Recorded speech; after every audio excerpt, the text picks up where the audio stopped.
جواب لیں ہم جو بہانے کرتے ہیں کہ ٹیلی ویژن نہیں دیکھیں گے تو کیا ہو جائے گا، وی سی آر نہیں دیکھیں تو کیا ہو جائے گا، فیس بک میں اگر نہیں گئے، ٹائم پاس نہیں ہو رہا ہمارا، یہ ٹائم پاس ہم کر رہے ہیں، ٹائم فیل ہو رہا ہے۔ یہ حدیث پاک میں ہے کہ جنت میں جنتیوں کو ان لمحات پر بھی حسرت ہوگی جو غفلت میں گزرے، یہ غفلت کیا تو گناہوں میں گزر رہے ہیں، اور کہہ رہے ٹائم پاس نہیں ہو رہا، ہم ٹائم پاس کر رہے ہیں۔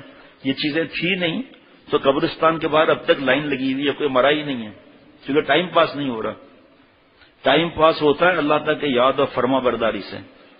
یہ ٹائم ہم برباد کر رہے ہیں، ذرے ذرے خیر کا حساب کتاب ہوگا، ذرے ذرے شر کا حساب کتاب ہوگا۔ یہ ایسے ٹال دینا کہ حالات کیا ہے، چاروں طرف بے ہے، یہ اوریانی ہے، ہر ایک موبائل میں لگا ہوا ہے، فیس بک میں لگا، ہر ایک کا مت بولو گناہ گار ہو جاؤ گے۔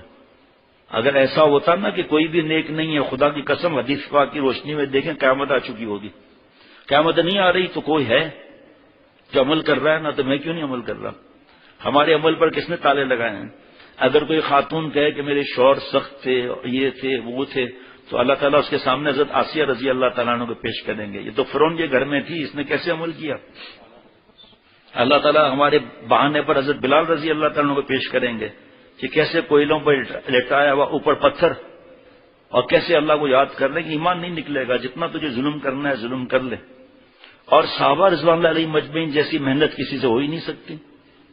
ہمیں تو نقل کرنی ہے، اپنے گھر کو ٹھیک نہیں کرتے، شرعی پردہ نہیں ہے، نام محرم سے بیوی باتیں کر رہی ہے، فلم میں نام محرم کو ہر طریقے سے دیکھ رہی ہے۔ اگر کوئی سمجھا ہے صاحب کیا کریں، حالات ہی ایسے ہو گئے ہیں، کیسے صاحب منع کریں؟ اپنی نافرمانی پہ تو جوتا لے کے دوڑا دیتے ہیں، اولاد کے پیچھے اور دوسروں کے پیچھے، اللہ کی نافرمانی پہ دان پھاڑ کے ہنس رہے ہیں۔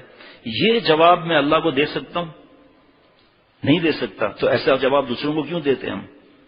یہ صاحب کیبل کے بغیر رہ نہیں سکتے، فیس بک کے جو اس کے بغیر رہ رہے ہیں وہ کوئی دوسری مخلوق آ گئی ہے کیا؟ ہمارے آپ جیسے ہیں، جب وہ عمل کر سکتے ہیں۔ کتنے نوجوانوں کو میں جانتا ہوں جن کا ماشاءاللہ ایسا عمل ہے کہ خود کو شرم آتی ہے، ایسا عمل ہے ان کا ماشاءاللہ، ایسا عمل۔ ابھی ایک نوجوان نے مجھے بتایا، یہی موجود ہے، 2.5 لاکھ ہر مہینے، اور ایک دفعہ باقاعدہ اکاؤنٹس میں پیسے ٹرانسفر بھی ہو گئے، اس کا مطلب دھوکہ نہیں، اور اس اکاؤنٹ میں پیسے بھی نہیں رکھنے کے، ایسا نہیں اکاؤنٹ نمبر معلوم کر کے دوسرا ہی نکال دے جو فراڈ ہو رہے ہیں۔ لیکن آگے جو انہوں نے کام بتایا اس میں بے اوریانی کا کام تھا، باہر ملک سے، کہ میں لعنت بھیجتا ہوں ایسے پیسے پر جس سے اللہ ناراض ہو جائے۔ نوجوان ہے، اس نوجوان کی تمنا کیا ہوتی ہیں؟ جب یہ میں اعلان کیا تو ایک دوسرے نوجوان کا پرچہ آ گیا کہ 3.5 سے 4 لاکھ ہر مہینے ہمارے جو ہے چلے جاتے ہیں۔ یہ کام جو میں تو تفصیل نہیں سنتا، منع ہے، ہمارے ساتھ بھی نفس لگا ہوا ہے، لیکن ایک نے تھوڑا بتایا، میں نے اس کو منع کر دیا۔ میں نے کہا آپ نے لکھا ہی کیوں بھائی؟ میرا دماغ الٹا چلنے لگتا ہے پھر، اس لیے منع ہے، یہ سی تفصیل مت لکھو۔ لیکن یہ تفصیل جاننے کے بعد جو ہے پتہ چل رہا ہے کہ جو بچے ہوئے ہیں نا ان کو بھی رگڑا دینا ہے، ایسی رنگینیاں، ایسے پھنسانے ہیں کہ میں اس کو بیان بھی نہیں کر سکتا، ورنہ آدمی ٹو لگائے گا، وہ مجھے کیا ضرورت ہے۔ سب سے پہلے ریڈیو آیا یہود و نصارہ کی طرف سے، اتنے اسٹیشن، بس گانے چلتے رہو، میوزک چلتی رہے، لیکن اللہ کے بندے اور بندیاں بہت بچی ہوئی تھیں۔ اس کے بعد جو طریقہ ہے جن کے واردات کا ٹیلی ویژن اور یہ ہوتے ہوتے اب وہ ٹیلی ویژن اور ساری خرافات اور باطل جتنے فرقے ہیں سب جیب کے اندر ہیں، اپنے ایمان کا پتہ نہیں، کبھی سکھزم میں جا رہے ہیں، کبھی قادیانیتزم میں جا رہے ہیں، کبھی یہودیزم میں جا رہے ہیں۔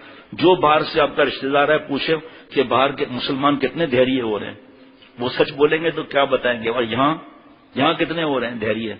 اس کی وجہ سے فائدے ہیں، یہ بھی بتا دوں آپ کو کہ آپ ایسا نہیں کسی دل میں ہو کہ بھائی ہمیں جاب کے لیے چاہیے اسمارٹ فون، ہمیں بزنس کے لیے چاہیے، ہمیں جاب کے لیے چاہیے، ہمیں اسٹڈی کے لیے چاہیے، تو ہم منع کر دیں گے کیا؟ مبشر منع تو نہیں کریں گے، کیونکہ اب ضرورت ہے یہ چیز کی۔ یہ کیا اس کہنے پر کوئی بندش لگا سکتا ہے؟ قرآن پاک حدیث پاک سے سمجھائیں گے کہ لعنتی چیزوں میں مت جانا، ماں باپ کے سامنے استعمال کرنا، رات کی تنہائی میں استعمال نہ کرنا، اس دروازے سے کوئی آ نہ جائے تو ایسے استعمال کرنا، یہاں چہرہ قبلے کی طرف کر کے استعمال نہ کرنا، کیونکہ جیسے دیکھو کہ آ رہا ہے بٹن دباؤ گے سامنے سینری آ جائے گی یا فزکس یا کیمسٹری کی کتاب آ جائے گی، جناب ہاں ہمارا بیٹا دیکھو 2 بج گئے کتنا پڑھ رہا ہے، ٹھیک ہے کیمسٹری پڑھتے رہو، چلے گئے بٹن دبایا پھر بے حیائی شروع ہو گئی۔ تو اب استعمال کرنے کے طریقے تو واش روم میں استعمال مت کرو، چھت پر جا کے استعمال نہ کرو، تنہائی میں استعمال نہ کرو۔ اب یہ بیانات سن کر ہمارے پاس تو بوڑھوں نے کہا ہے آ کر کہ میں نے فیس بک یوٹیوب سب ختم کر دیا۔ اس سفر پنجاب کا جو ہوا تھا اس میں بھی نوجوانوں نے بھی ختم کیا اور ایک بوڑھے نے بھی بتایا۔ عشاء کے مجلس کے بعد کہا کہ ابھی گھر جا کر سب سے پہلا یہ کام کرتا ہوں، میری وجہ سے میرے بچے اور بیٹیاں برباد ہو رہی ہیں۔ صبح فجر میں آگے بڑھ کر بیان کے وقت گلے لگائے تو رات کو میں نے تم سے کہا تھا نا میں ہوں، سب جا کر رات کو ختم کر دیا، تصویریں جتنی ہیں سب جلا ڈالی۔ جس گھر میں تصویر ہوتی ہے رحمت کے فرشتے نہیں آتے، اور تصویر کھینچنے والے کو سب سے زیادہ عذاب ہوگا۔ اور ایک روایت میں اس سے کہا جائے گا اب جان بھی ڈال، کہاں سے جان ڈالے گا؟ لیکن کبھی پورے دنیا میں جو مفتیوں کا بہانہ لگاتے ہیں، کبھی ان کو بتایا کہ میں فیس بک میں جاتا ہوں، ویڈیو گیم میں جاتا ہوں، کارٹون میں جاتا ہوں، ننگی فلمیں دیکھتا ہوں، یہ بتایا کبھی؟ کیا یہ بھی جائز ہے؟ نعوذ باللہ، کیا ڈیجیٹل میں نامحرم عورت کو دیکھنا جائز ہے؟ شیخ الاسلام کیا ہوتا ہے جناب؟ شیخ الاسلام حضرت مفتی تقی عثمانی صاحب دامت برکاتہ کی آواز سنا سکتا ہوں۔ فرمایا اسمارٹ فون کو بیچ دو، جوش میں حضرت بیان نہیں فرماتے، یہاں جوش میں فرمایا ہماری ایک غلطی ہمیں دوزخ میں لے جانے کے لیے کافی ہے۔ یہ بھی فرمایا تھا کہ میری تحقیق کے آڑ میں فلمیں دیکھ رہے ہیں، میں نے اجازت دی ہے کیا؟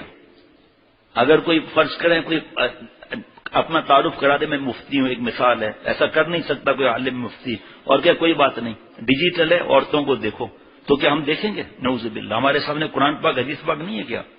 یہ نفس کی بدماشیاں ہیں۔ فرمایا اسمارٹ فون کو بیچ دو، ایک غلطی ہمیں دوزخ میں لے جانے کے لیے کافی ہے۔ آگے کیا فرمایا؟ میں مانتا ہوں اس میں فائدے ہیں، لیکن شریعت کا مسئلہ ہے دفع مضرت مقدم میں جلب منفعت پر، کہ جس میں فائدہ کم ہو نقصانات زیادہ اس کو چھوڑ دو۔ یہ بات کیوں نہیں مانتے؟ حضرت مفتی عبدالرؤف غزنوی صاحب دامت برکاتہ بنوری ٹاؤن کے بڑے استاذ، دارالعلوم دیوبند میں پڑھا اور پڑھایا، پھر کئی برس تک اشرف المدارس میں رہے، اب بنوری ٹاؤن میں ہیں۔ فرمایا کہ مجھے لوگ نیٹ کے فائدے بتاتے ہیں، میں ان سے کہتا ہوں میں مانتا ہوں فائدے ہیں، نقصانات زیادہ ہیں۔ راتوں کو جاگنا، دن میں سونا، دین بھی تباہ دنیا بھی تباہ۔ کتنے لوگ آتے ہیں روتے ہوئے کہ ہمارا بیٹا ساری رات گندی فلمیں دیکھتا رہتا ہے، کچھ سمجھاؤ تو گالی تک دیتا ہے باپ کو، بات تک نہیں کرتا۔ ایک دفعہ منع کیا، اب بات بھی نہیں کر رہا، 6 مہینے ہو گئے، سامنے بھی نہیں آتا۔ کوئی کیا آ رہا ہے، کوئی کیا آ رہا ہے؟ بھائی آپ آ کر کبھی 3 دن آؤ نا، صبح 10 سے لے کر عشاء کے بعد کے بیان تک آ کر بیٹھے، ایک دن بیٹھ لیں، دیکھیں کتنے لوگ روتے ہیں، کتنی فونیں آتی ہیں، کتنے ای میل آتے ہیں۔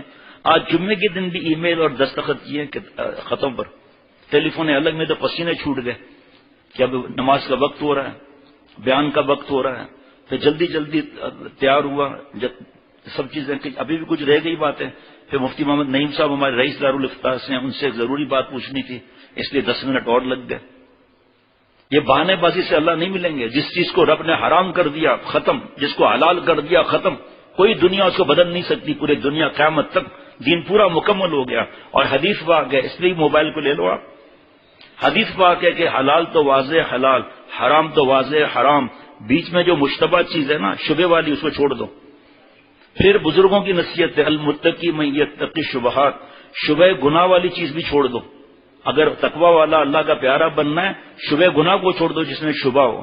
حضرت تھانوی رحمۃ اللہ علیہ کے وقت میں یہ لعنتی چیزیں نہیں تھیں، جو دوزخ کے گھڑے میں گرانے والی نہیں تھی، لیکن فرمایا کہ کسی بات کو کچھ علماء جواز کا فتویٰ دیں اور کچھ عدم جواز کا فتویٰ دیں، لیکن دونوں یہ نہ بتائیں کہ یہ واجب ہے ضروری ہے، بس بتا دیا واجب اور ضروری نہ بتلائیں۔ کیا سونے کے پانی بھی کچھ نہیں بیچتا، اس سے لکھنے والا ہی ہے۔ فرمایا ایسے میں کھٹک پیدا ہوگی، اور حدیث پاک ہے کھٹک والا کام چھوڑ دو۔ 2 آپ صلی اللہ علیہ وسلم نے تھرمامیٹر دیے کہ قیامت تک رہیں گے، میری آخری سانس تک رہیں گے۔ نمبر 1، جس کام سے کھٹک پیدا ہو جائے یہ صحیح ہے یا غلط ہے، اس کو چھوڑ دو۔ بھائی فرض واجب کو تو منع نہیں ہو رہا نا، کھٹک والی چیز کو چھوڑنا ہے نا جناب۔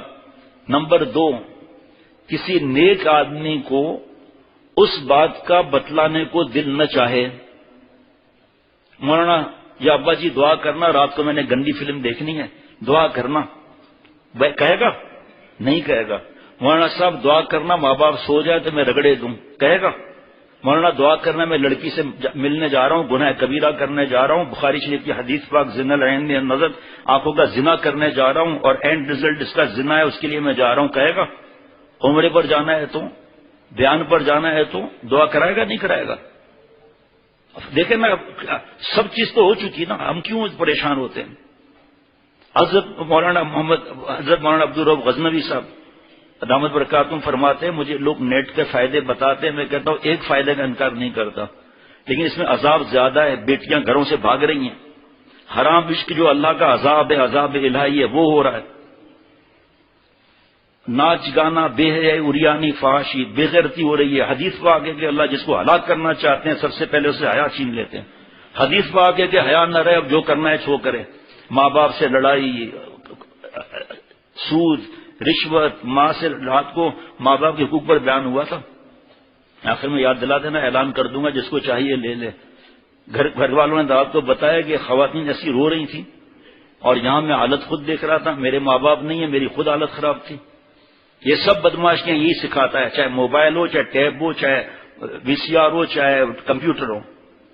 یہ بے حیائی، اکڑ، چوری، ڈاکے، زنا، دہشت گردی، لوٹ مار، گانا، کورٹ میرج کرنا، گھر سے بھگانا، حرام عشق، گندے اخلاق، گالیاں، سب یہ چیز سکھاتی ہے۔ اسی کو ہم نے چوم کے آنکھوں پہ رکھا ہوا ہے، نعوذ باللہ۔ اور جو وہی الہی کی باتیں ہیں وہ سمجھ میں نہیں آتی۔ فیس بک جو قید سمجھ میں آتا ہے، نعوذ باللہ۔ آپ صلی اللہ علیہ وسلم کا طریقہ سمجھ میں نہیں آتا، یہود و نصارہ کا طریقہ سمجھ میں آتا ہے۔ اور حدیث پاک ہے جو جس قوم کی نقل کرے گا اس کے ساتھ معاملہ ہوگا، حدیث پاک ہے جو جس قوم کی تعداد بڑھائے گا اس کے ساتھ معاملہ ہوگا۔ تو اب کوئی سوال پوچھ لو دنیا کے مفتی سے، وہ آپ کو 4 مہینے لگا دے گا، بٹ کوائن وغیرہ جس کا فتویٰ ابھی تک نہیں آیا، 6 مہینے لگ گئے، سال لگ گیا، ایسے تھوڑی جلد بازی میں فتویٰ دیتے ہیں۔ لیکن یہ جواب نہیں ملے گا آپ کو، چاہے 1 سال گزر جائے، کہ جی شریعت میں اس کے بارے میں کچھ پتہ ہی نہیں ہے۔ پوچھنے سے پتا چلے گا کہ اللہ کے نبی صلی اللہ علیہ وسلم نے کون سی چیز نہیں سکھائی، چلنا سکھایا، تھوکنا سکھایا، استنجا سکھایا، ماں باپ کو سکھایا، بیوی کو سکھایا، پڑوس کو سکھایا، اولاد کو سکھایا، لین دین کو سکھایا، چلنے پھرنے کو سکھایا، بات کرنے کو سکھایا، معاف کرنے کو سکھایا، گنتے چلے جاؤ، گنتے چلے جاؤ، صبح سے لے کر رات تک ہر چیز سکھا دی، کہ غم میں کیا، خوشی میں کیا۔ حضرت مولانا عبدالرؤف غزنوی صاحب دامت برکاتہم میں بات کر رہا ہوں کہ فرمایا کہ میں جانتا ہوں نیٹ میں فائدے ہیں لیکن نقصانات زیادہ ہیں، اللہ سے دوری ہے، ذرا ہاتھ ادھر گیا گندگی میں چلے گئے۔ فرمایا مجھے ایک نیا موبائل ہدیہ ملا ہے، مہنگا، اب تک بند ہے، لیپ ٹاپ ہدیہ ملا، اب تک بند ہے۔ میں یہ دوستوں سے کہتا ہوں کہ بھائی جو سمندر ہے نا نیٹ کا، میں اس میں چھلانگ نہیں لگا سکتا کیونکہ مجھے تیرنا نہیں آتا، اور اگر مگرمچھ نے مجھے کھا لیا یا سمندر کی لہروں نے مجھے ڈبو دیا تو میں کنارے پر کیسے پہنچوں گا؟ کیا مطلب کہ اگر خدا نخواستہ گناہوں میں انتقال ہوا تو جس سال میں مرے گا اس سال میں اٹھایا جائے گا، حدیث پاک۔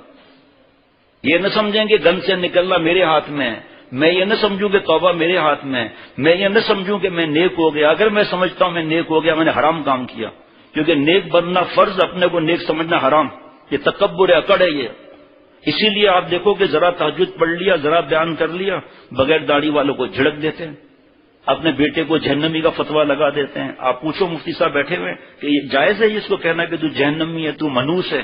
جائز ہے، منوس گناہ ہے، وہ تو کر رہے ہیں۔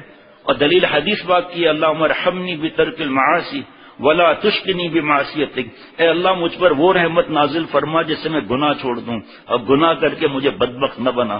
تو بدبخت کون ہوا؟ منوس کون ہوا؟ گناہ ہوا نا جی۔